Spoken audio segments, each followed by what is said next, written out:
Start.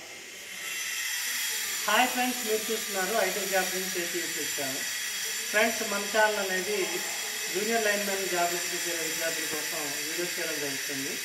So మనం last క్లాస్లో చెప్పుకున్నాము, ట్రాన్స్ఫార్మర్ గురించి చెప్పుకున్నాము.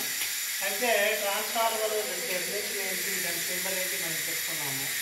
అయితే ఈరోజు క్లాస్లో మనం వర్కింగ్ ప్రిన్సిపల్ కనుక మనం చెప్పుకున్నట్టయితే, so transformer working principle. So working principle అంటే ఏంటంటే, మనకి ట్రాన్స్ఫార్మర్లో మ్యూచువల్ ఇండక్షన్ అనే సూత్రం మీద ఆధారపడి మనకి ట్రాన్స్ఫార్మర్ అనేది పనిచేస్తుంది అని మనం చెప్పవచ్చు. సో ఈ మ్యూచువల్ ఇండక్షన్ అంటే ఏంటి సార్ అంటే కనుక, మనం సో మ్యూచువల్ ఇండక్షన్ అంటే పరస్పరమైనటువంటి ప్రేరణ అని చెప్పేసి మనం చెప్పుకోవచ్చు. ఎలాగైతే ఫస్ట్ మనం ట్రాన్స్ఫార్మర్ మనకి రెండు వైండింగ్స్ ఉంటాయి. ఒకదాన్ని ప్రైమరీ వైండింగ్ అని, ఒకదాన్ని సెకండరీ వైండింగ్ అని అంటాము. అయితే మనం ఎప్పుడైతే ఒకదానికి సప్లై ఇస్తామో అప్పుడు కరెంట్ అనేది ప్రైమరీ వైండింగ్లో పాస్ అవుతుంది. అప్పుడు ఈ వైండింగ్లో మనకి అయస్కాంత క్షేత్రం అనేది ఏర్పడుతుంది అన్నమాట. సో ఈ అయస్కాంత క్షేత్రంలో అయస్కాంత బలరేఖలు ఏర్పడతాయి. ఈ అయస్కాంత బలరేఖలు ఈ సెకండరీ వైండింగ్ని తాకుతాయి అన్నమాట. సో ఎప్పుడైతే ఈ వైండింగ్కి మాత్రం మనం కరెంట్ ఇస్తామో, సప్లై ఇస్తామో, అప్పుడు ఈ కరెంట్ వల్ల మనకి ఇది ఒక విద్యుత్ అయస్కాంతం లాగా అవుతుంది. సో ఎప్పుడైతే ఇది అయస్కాంతంలా అవుతుందో దాని చుట్టూత అయస్కాంత బలరేఖలు, మ్యాగ్నెటిక్ లైన్స్ ఆఫ్ ఫ్లక్సెస్ అనేవి ఏర్పడతాయి మై డియర్ ఫ్రెండ్స్. సో అయితే ఎప్పుడైతే ఈ అయస్కాంత బలరేఖలు అంటే ఈ అయస్కాంత బలరేఖలు ఈ సెకండరీ వైండింగ్ని తాకుతాయో అప్పుడు ఈ సెకండరీ వైండింగ్లో కూడా కరెంట్ అనేది ఉత్పత్తి అవుతుంది. అప్పుడు ఈ కరెంట్ని మనం ఉపయోగించుకొని లోడ్ అనేది మనం రన్ చేస్తాము. అది ఒక ల్యాప్ కావచ్చు, ఎనీథింగ్, ఒక లోడ్ అనేది మనం రన్ చేస్తాము. ఈ ప్రక్రియనే మనం మ్యూచువల్ ఇండక్షన్ అని చెప్పేసి మనం చెప్పుకోవడం జరుగుతుంది. So transformer works on the principle of mutual induction. So ఇది ఎవరు చెప్పారంటే, ఫారడే అనే సైంటిస్ట్ అనే వాళ్ళు చెప్పడం జరిగింది. సో ఫారడే అనే సైంటిస్ట్ ఈ సిద్ధాంతాన్ని మనకి చెప్పడం జరిగిందనమాట. కాబట్టి దీన్ని Faraday's laws of electromagnetic induction అని చెప్పేసి మనం చెప్పుకోవచ్చు.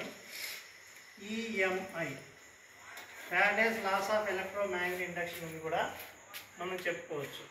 So my dear friends, transformer అనేది మనకి మ్యూచువల్ ఇండక్షన్ అనే సూత్రం మీద ఆధారపడి పనిచేస్తుంది. దీన్ని ఫారడే అనే సైంటిస్ట్ ఈ సిద్ధాంతాన్ని ప్రతిపాదించడం జరిగింది. కాబట్టి ఈ సిద్ధాంతాన్ని Faraday law of electromagnetic induction అని చెప్పేసి చెప్పుకోవచ్చు. సో మనకి ట్రాన్స్ఫార్మర్ ప్రధానంగా రెండు వైండింగ్స్ ఉంటాయి ఫ్రెండ్స్. ప్రైమరీ వైండింగ్ ఉంటుంది, సెకండరీ వైండింగ్ ఉంటుంది.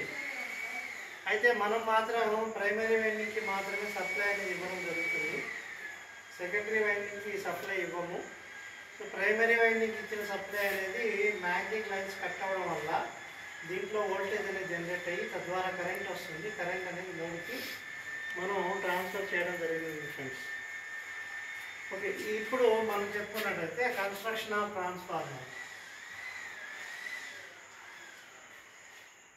సో ట్రాన్స్ఫార్మర్ కన్స్ట్రక్షన్ మనం చూసినట్టయితే దీని యొక్క నిర్మాణం ఎలా ఉంటుంది అనేది మనం గమనిస్తే, ట్రాన్స్ఫార్మర్ కన్స్ట్రక్షన్లో ట్రాన్స్ఫార్మర్ కోర్ అనేది మనకి ప్రధానమైనటువంటి భాగంగా మనం చెప్పుకోవచ్చు ఫ్రెండ్స్. ట్రాన్స్ఫార్మర్లో ప్రధానమైనటువంటి భాగము ట్రాన్స్ఫార్మర్ కోర్.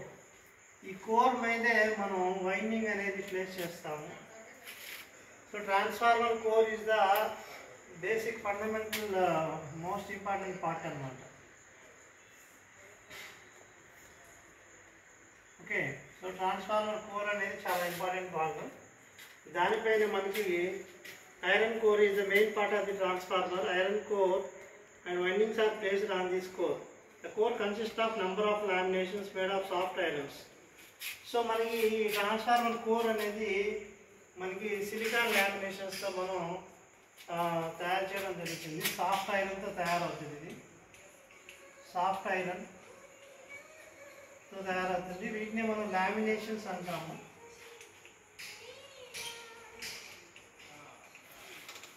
ఓకే,